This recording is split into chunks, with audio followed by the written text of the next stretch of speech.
Everyone has secrets. What's yours?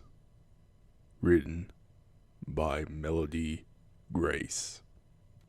Narrated by Varyana. I don't know how long I've been here. Judging by the stomach pains and the stench of feces, my guess would be a day, maybe two. The last thing I remember was being on the boardwalk with my girlfriends, having one too many drinks and spilling all the tea. I fell down a few times from the liquid courage. Typical.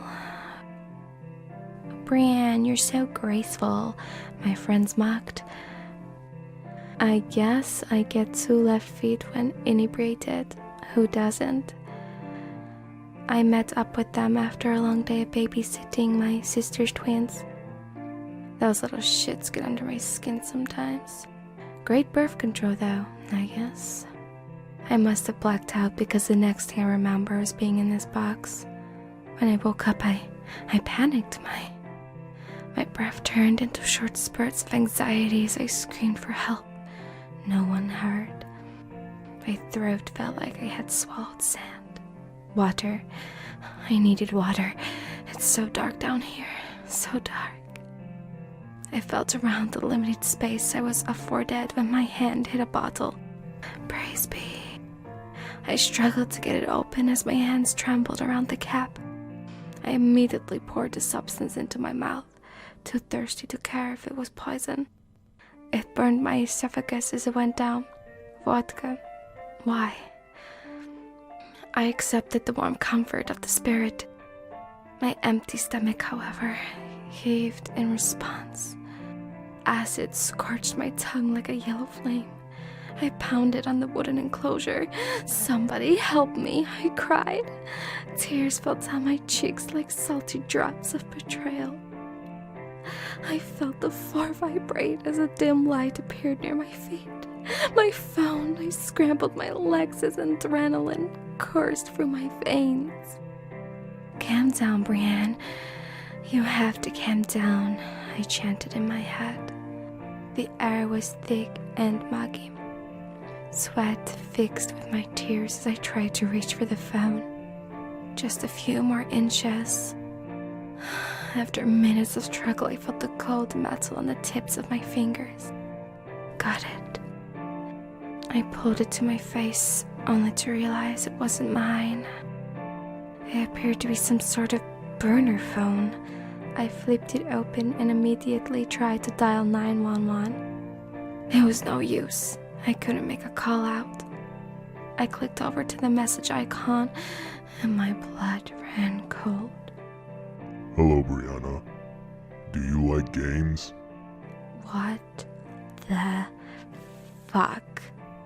My fingers grasped onto the device until I thought they might bleed. Cursing under my breath, I punched in my reply. "Who the fuck is this?"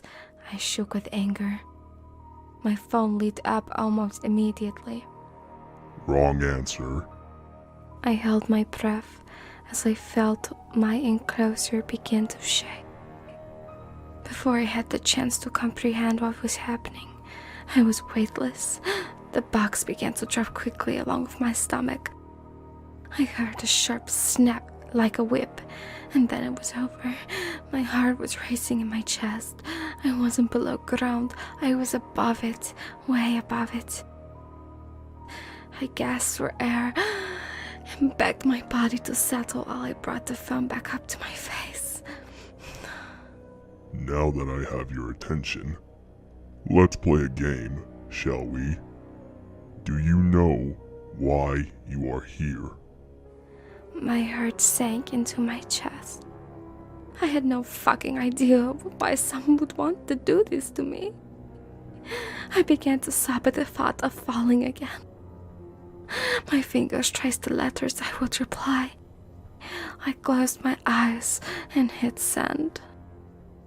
"No, please, I'm so scared," I begged. My phone shook in my hand. Wrong answer. I closed my eyes and inhaled sharply through my teeth, waiting for the drop. box remained still. I screamed into the darkness as my phone lit up again. I'm sure Bella was just as scared as you are right now. The words cut into me like a dull knife. Bella. More tears began to fall. Bella was a little girl that I used to babysit. She passed away 2 years ago, but it was my fault. There was nothing I could have done. God, it was my fault, I yelled as I pounded my fist into the wood above my head. Wrong answer. The box dropped again. Further this time, I pissed myself on the descent. My whole body began to tremble in shock. What do you want from me? I yelled. Confess. I cried out into the void, begged for someone to hear, for someone to save me from this hell. When I was answered with silence, I took a deep breath. I brought the phone back up to my face and exhaled. I had been drinking. I'm so sorry. I lost control of the vehicle and we went into the river. I tried to save her, I promise. I swear I tried. I gripped the phone in my sweaty palm and waited. Wrong answer. A timer started flashing on my phone when I started typing this, and I don't know what it means. The box is swaying back and forth, and I have drank the rest of the vodka. It wasn't much, but enough to calm the nerves. The timer is at 5 minutes now, and if this was the end, I need to confess. I didn't try to save Bella. I could have, but I was too scared and decided to save myself instead. I didn't know if anyone will read this, but I need to get it out. I needed to confess. I have 1 minute left. I'm so sorry. I'm just so sorry. My name is Grace, and I am a detective for the beautiful city of Seattle. Yesterday, I received an anonymous phone call giving me coordinates to a murder scene, but my 9 years on the job did not prepare me for what I would find. Shards of broken pieces of wood were sprawled across the pavement, along with bits of flesh and viscera. Giving the appearance and stench of the melted goo, the heat had not been kind the last few days. My hand flew up to my mouth as I made my way over to the pancake before me.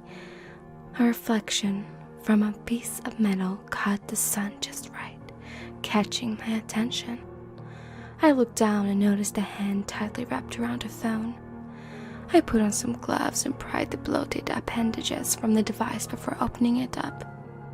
The first thing I read is what I have typed above. For any of this to make sense, you needed to know. The next thing I read caused goosebumps to spread over my entire body. Hello, Detective Grace. On this device, you will find the full confession of Varyana Marie for the murder of Bella Mitchell. Varyana is the first of many. Everyone has secrets, Detective, and they need to confess. The hangman is coming, and he intends to collect